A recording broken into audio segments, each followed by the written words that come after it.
నమస్తే మిత్రులారా, నేను మీ శ్రీనివాస్ చౌహాన్ అడ్వకేట్. మిత్రులారా, నామినీ అంటే ఎవరు? నామినీకి సర్వ హక్కులు సంక్రమిస్తాయా?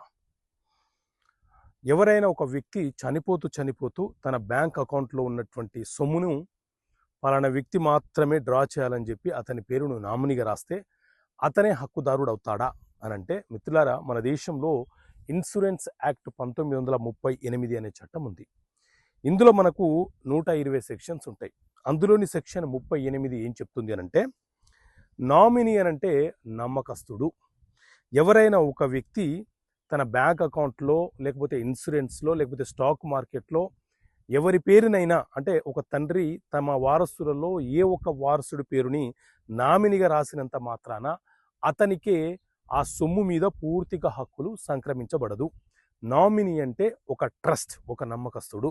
నా తదనంతరము నా వారసులు ఎంతమంది ఉన్నారో వాళ్ళందరికీ ఈ నామినీ పంచగలుగుతాడు, ఈ సొమ్మును రక్షించగలుగుతాడు, బాగా పంపిణీ చేయగలుగుతాడు అని భరోసాతో రాయడమే నామినీ అని చెప్పి ఈ చట్టంలోని సెక్షన్ 38 చాలా స్పష్టంగా వివరణ ఇస్తుంది.